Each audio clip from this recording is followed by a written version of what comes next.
বারবার চাকরির পরীক্ষা ফেল করছেন, নিজেকে সম্পূর্ণ ব্যর্থ মনে হচ্ছে, উত্তরণের কোনো উপায় খুঁজে পাচ্ছেন না, এই ভিডিওটি আপনার জন্য।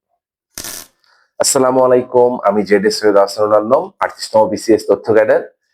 আজকে একটা বিষয় নিয়ে আপনাদের সাথে কথা বলতে এসেছি, যেটা আসলে প্রায় মোরলেস আমাদের সবার জীবনে ঘটে থাকে, যারা আমরা চাকরি প্রত্যাশী। আমরা সবাই চাকরি পরীক্ষায় ব্যর্থ হই। কিভাবে?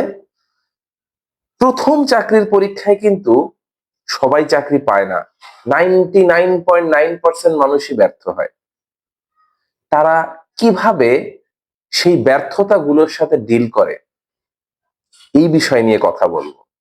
যদি আজকের ভিডিওটি আপনার ভালো লাগে, চ্যানেলটি সাবস্ক্রাইব করুন, ভিডিওটি লাইক করুন এবং এই বিষয়ক আপনার প্রশ্ন কমেন্টে জানান। এ ধরনের আরো অনেক মোটিভেশনাল ভিডিও সামনে নিয়ে আসার জন্য এটা আমার জন্য অনেক উৎসাহের একটা বিষয় হবে।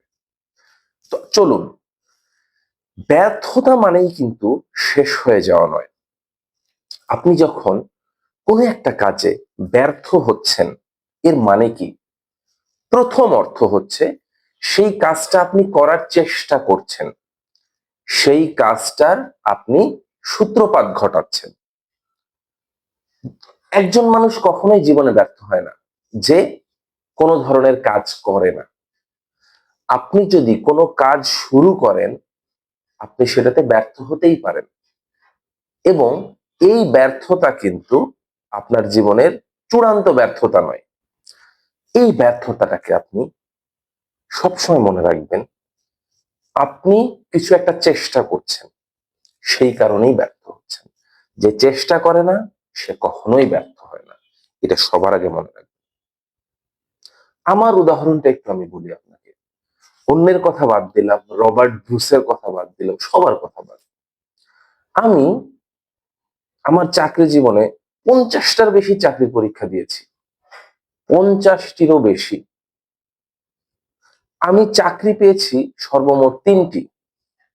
তার মানে কি, 47টি চাকরির পরীক্ষায় আমি ব্যর্থ হয়েছি কমপক্ষে, এবং সেই 3টির মধ্যে 2টিতেও বিসিএস এর কথা বলছি। আমি কিন্তু ক্যাডার সার্ভিস পাইনি, আমি নন ক্যাডারে চাকরি পেয়েছিলাম। নন ক্যাডার থেকে যদি চাকরি না দিত, তাহলে কিন্তু আমি সেটাও পাইতাম না।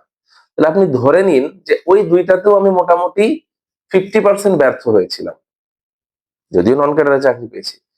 তাহলে দেখুন, আমি 50টিরও বেশি আমার জীবনে চাকরির পরীক্ষা দিয়েছি, সেখান থেকে আলটিমেটলি সফলতা আমার একটি পরীক্ষায় এসেছে, 38তম বিসিএস, যেখানে আমি ক্যাডার হয়েছি। তাহলে আপনি ধরে নিন আমার সফলতার হার কতটুকু? কতটুকু? 50টিতে একটি। আপনি কয়টা পরীক্ষা দিয়েছেন চাকরির? বলুন একটু, আপনি কয়টা পরীক্ষা দিয়েছেন? আপনি একটা বা দুইটা প্রিলিমিনারি ফেল করে, একটা বা দুইটা চাকরির পরীক্ষার প্রিলিমিনারি ফেল করে আপনি এখনো রিটেনে যাননি, বা একটা রিটেনে গিয়েছেন, আপনি কখনো ভাইভা ফেস করেননি, আপনি মনে করছেন আপনার জীবন ব্যর্থ হয়ে গেছে, আপনার চাকরির প্রস্তুতি শেষ হয়ে গেছে। এভাবে আসলে হয় না। আপনি ধৈর্য ধরুন। সবার আগে চিন্তা করুন যে চাকরি জীবনে একটা দুইটা পরীক্ষায় যদি আপনি চাকরি পেয়ে যান, আপনার মতো মেধাবী, আপনার মতো ভাগ্যবান মানুষ কেউ নাই।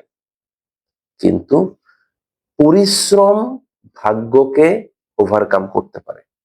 আপনি যদি পরিশ্রমী হন, ভাগ্য আপনার সাথে থাকবেই থাকবে। সময়কে সবার আগে কাজে লাগাতে হবে। সময় আপনাকে সবচেয়ে বড় ধাক্কাটা দেবে। আপনি যখন প্রস্তুতি শুরু করছেন, চাকরির প্রস্তুতি, ঠিক আছে, আজকে পড়লাম না, আজকে এইটা আছে, কালকে একটু বাইরে গেলাম, পরশুদিন একটা সিনেমা দেখলাম, তারপরের দিন আমি বন্ধুদের সাথে একটু আড্ডা দিতে গেলাম। আপনি যে এই সময়গুলো ধীরে ধীরে শেষ করছেন, আপনি যে ইউটিউব স্ক্রল করতে করতে, আপনি ফেসবুক রিল দেখতে দেখতে আপনি সময়গুলো নষ্ট করছেন, এই সময়গুলো আপনার কখনোই ফিরে আসবে না। এই সময়টাকে আপনি মূল্য দিন। আপনি আগে ডিসাইড করুন আপনার জীবনের আল্টিমেট উদ্দেশ্যটা কি। জব সেক্টরের জন্য আপনি কি চান? আপনি কি জব করতে চান, সেই জব যারা পেয়েছে তাদের লাইফস্টাইলটা দেখুন, তারা কিভাবে সেই সফলতাটা ধরেছে। যে কোনো একজনের থেকে শুনুন, যে কোনো একজনের কাছে দেখুন, তখন বুঝতে পারবেন যে কিভাবে তারা সময়গুলো কাজে লাগিয়েছিল, কিভাবে তারা তাদের ভালো লাগার জিনিসগুলো স্যাক্রিফাইস করেছিল শুধুমাত্র সেই সফলতাটা অর্জনের জন্য। এই জিনিসটা খুব গুরুত্বপূর্ণ। আপনারা সময়টাকে কাজে লাগান, ব্যর্থতা থেকে দূরে সরে আসার জন্য কিছু প্রিয় জিনিসকে বিসর্জন দিতে হয়, কিছু ভালো লাগার জিনিসকে দূরে ঠেলে দিতে হয়। তাছাড়া আপনি কখনোই সফলতা ধরতে পারবেন না। আরেকটা জিনিস মনে রাখবেন, ব্যর্থতার পরেই কিন্তু সফলতা। একটা উদাহরণ বলি, দেখুন, আপনি যখন কয়েন টস করেন, ক্রিকেটে কয়েন টস হয় না, অনেক জায়গায় কয়েন টস হয়। আপনি কয়েন টস করেন, কতবার শাপলা আসে, আমি বাংলাদেশের কথা বলছি, কতবার শাপলা আসে আর কতবার অন্য অন্য অংশটা আসে বলুন তো। আপনি যদি 10 বার কয়েন টস করেন, একবারও কি আপনার যেই জিনিসটা চয়েস করেছেন সেটা আসবে না? হেডস বা টেলস বলি, তাহলে বিষয়টা ক্লিয়ার হবে। আপনি যদি 10 বার কয়েন টস করেন, একবারও কি হেডস আসবে না? আপনি যদি হেডস চুজ করে থাকেন, আসবে। 9বারও যদি টেলস আসে, 10বারে হেডস আসবে। 10বারও যদি হেডস আসে, টেলস আসে, 11বারে আসবে। রিসেন্ট একটা এক্সাম্পল দিই। রোহিত শর্মা ইন্ডিয়ার ক্রিকেট টিমের ক্যাপ্টেন ছিল, ওয়ানডে ক্রিকেট টিমের ক্যাপ্টেন কিছুদিন আগে। টানা 17টা টস হেরেছিল, টানা 17টা। 18তম টস কিন্তু জিতেছিল। তো আপনার এই জিনিসটা কিন্তু মাথায় রাখতে হবে যে আপনি হারছেন, হারছেন, হারছেন, হারছেন, একটা সময় গিয়ে কিন্তু আপনি জিতবেন। ওই একটা সময় পর্যন্ত আপনাকে লেগে থাকতে হবে। লেগে থাকাটাই হচ্ছে সফলতার চাবিকাঠি। আপনি যদি লেগে না থাকেন, আপনি কখনোই সফল হবেন না। সে যদি মনে করতো যে 17তম বারও আমি হারছি টস, আমি আর ক্যাপ্টেন্সি করবো না, টস করবো না, আরেকজনকে দিয়ে দিব, তাহলে কিন্তু আপনি সফলতাটা দেখতে পারতেন না। তাই সফলতা দেখতে হলে লেগে থাকাটা অন্যতম হাতিয়ার। মাত্র বারবার ফেল করাটাই কিন্তু ব্যর্থতা না।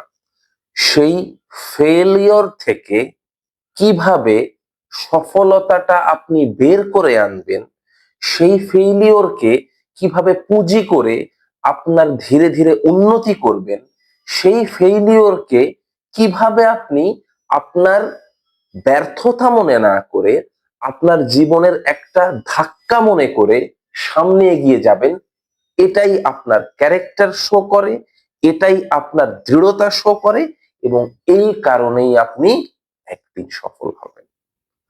তাই সবাইকে বলছি, ধৈর্য ধরুন। ব্যর্থতা মানেই সবকিছু শেষ হয়ে যাওয়া না, আপনার সফলতা আসবেই ইনশাল্লাহ। ভালো থাকুন, দেখা হবে পরবর্তী ভিডিওতে। আসসালামু আলাইকুম।